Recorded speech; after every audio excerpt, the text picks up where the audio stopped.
How's it going, ladies and gentlemen? This is part two. So on this one, we're doing containers, and we are playing Low Alamo. power. Alamo. So we're attacking, or I guess technically attacking and defending. Is what it is. So there's a group of people defending the courtyard. That's further part of the map, and then we are spawning the other side of the map.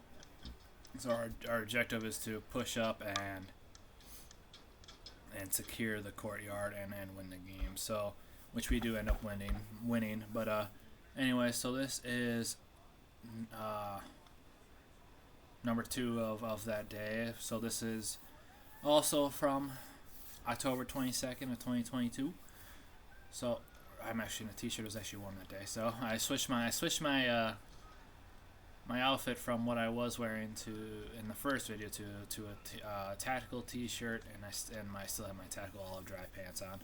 But anyways, and also same thing with the vest there as well, same vest. But I actually finally worked out the vest on this one, so there's not much adjusting my vest on this in this one. But anyways, so this is attack and defend, and we are on containers, which is a medium scale map for Twin City Airsoft.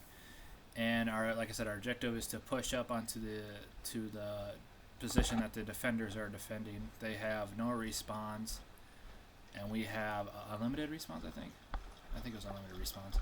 So we eventually win, but anyways, so just enjoy this video. Yeah. So I hope you all enjoyed these videos. So. Once again, I'm still running my same weapon, the M4A1 carbine, the Colt M4A1 carbine. I can't talk. Carbine. M4A1 carbine. There we go. Let's say that. So as you see, I've actually started out pushing up pretty much in the general area of where I needed to go. So I'm trying to push. There's like a little burrow in front of me, in front of those that, and there's a little barrel there that I mount up and post there for a little bit, and then we push into the courtyard afterwards. But anyways, so thanks for watching. Enjoy this video, and yeah.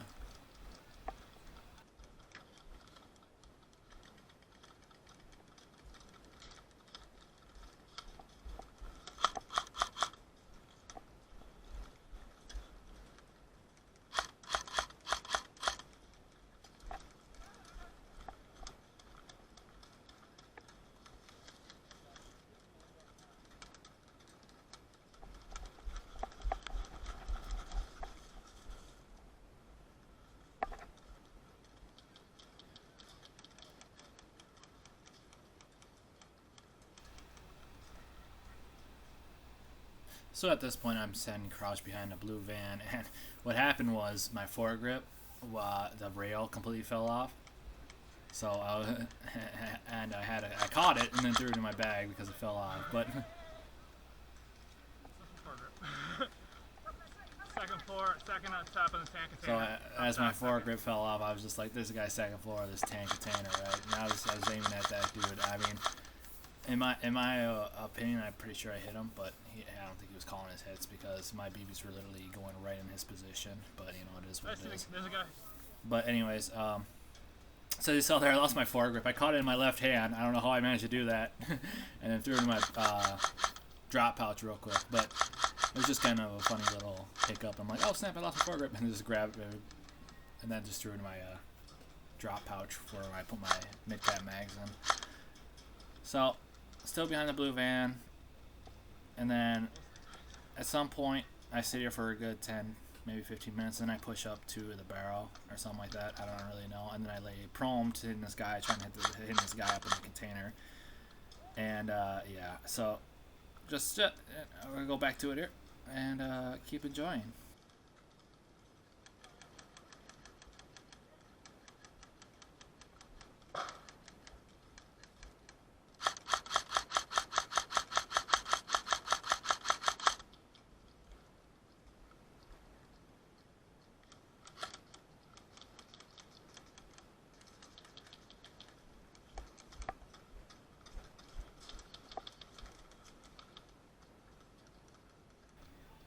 So at this point, I am actually on the barrel, so I'm sitting behind this brown container, and I do like a little, I don't know what you want to call it, splinter cell walk or stealthy crouch walk, and then I lay prone right about here. Looking to the left, make sure that's all clear, and then I just creep up a little bit, and then I lay prone right behind this little barrel right here, and then I'm aiming for the guy still in that container, and actually you'll see me like quickly whip around, and I had to reload my mag, so I throw my mag on the ground and whip around like that, and then grab a new mag. But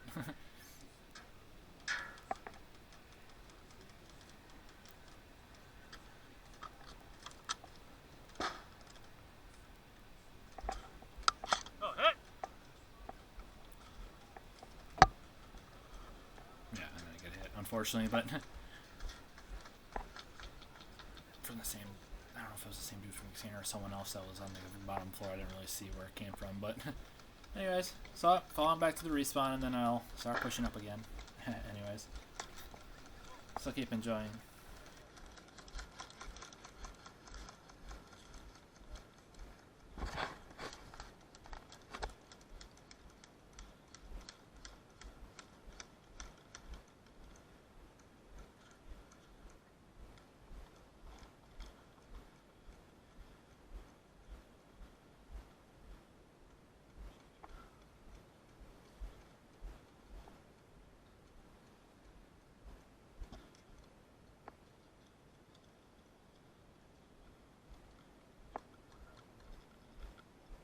God, my knees are hurting.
Yep.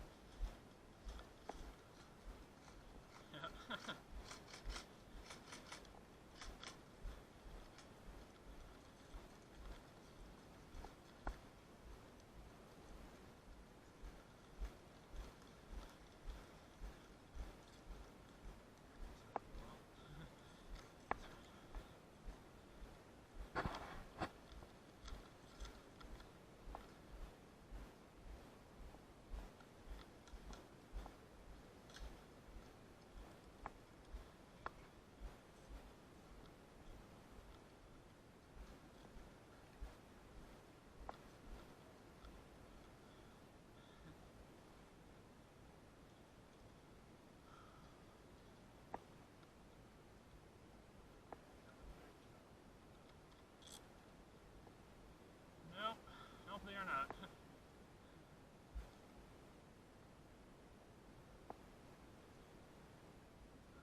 No idea. I don't think so. I think that's out of bounds, actually.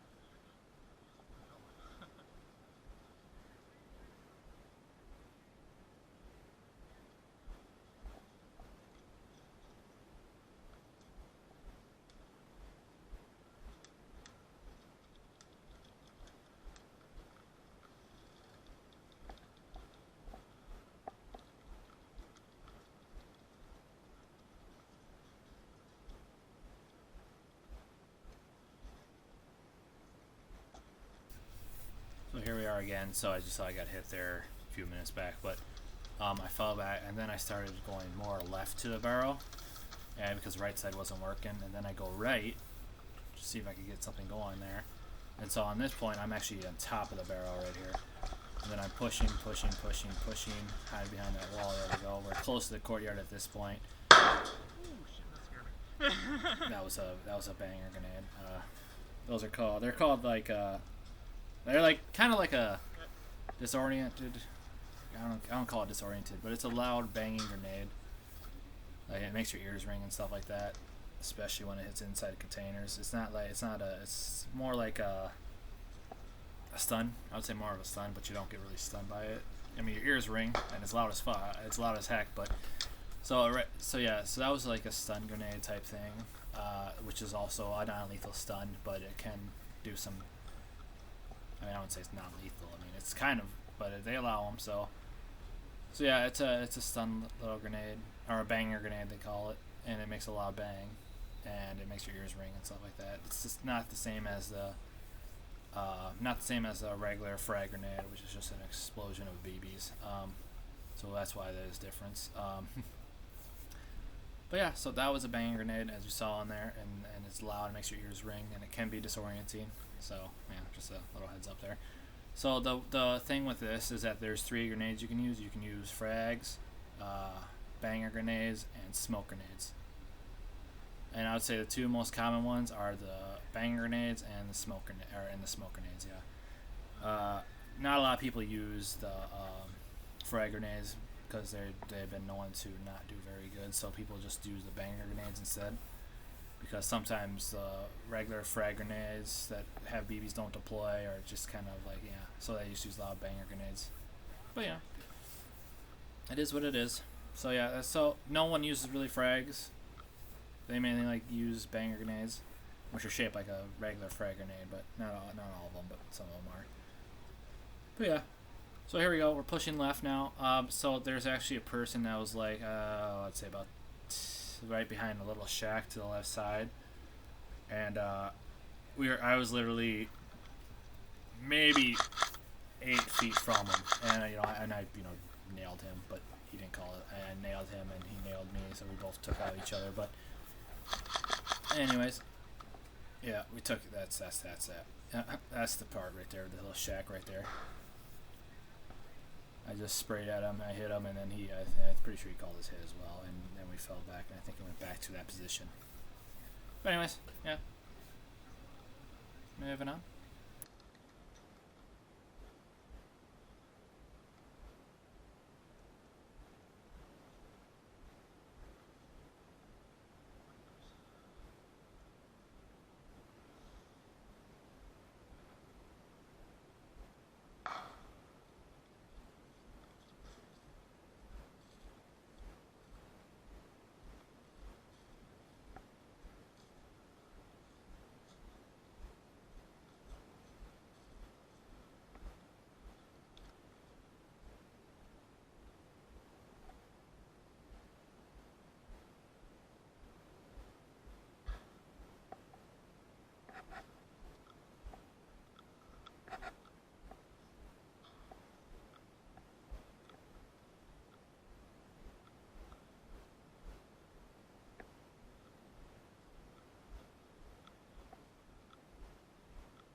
Up top.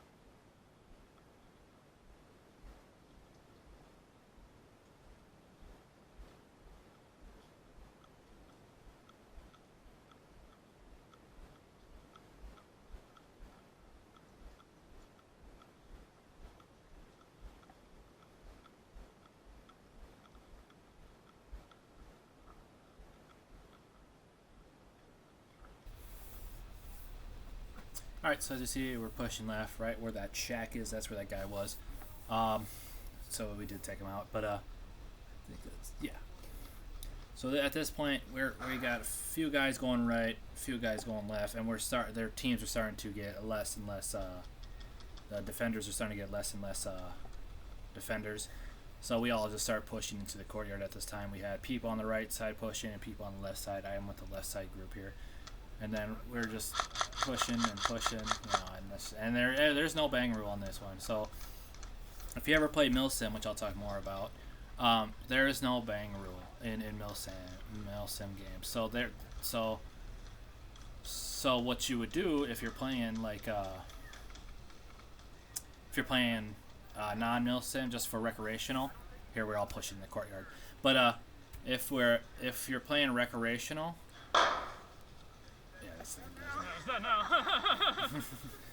That was dude in the container who threw a grenade.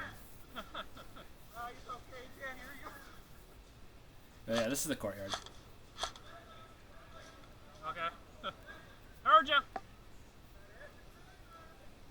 But yeah, so this is the end of the game. So we won that round. I think we switched sides, but I don't think did we switch sides? I don't remember if we switched sides or not. I don't remember. But anyways, as I was saying. So, Milsim is more of a realistic version of Airsoft, and then you have Milsim Milsim doesn't have any bang rules. There's vehicles, there's stuff like that. There's vehicles, certain objectives you gotta do. There's certain roles you have to roll in. There's certain roles. So if you're on a squad, you have rifleman, commander, radio operator, I think, and medic, and support gunner, and a sniper if necessary. So that there's just multiple roles in Milsim games, and then on top of that, there's also some Milsim games do role-playing games. So you could, if you ever do Copperhead, which I'd love to go to. Copperhead has a role-playing type thing where there's civilians, there's private contractors, there's a government, and all that other stuff, and then there you got NATO and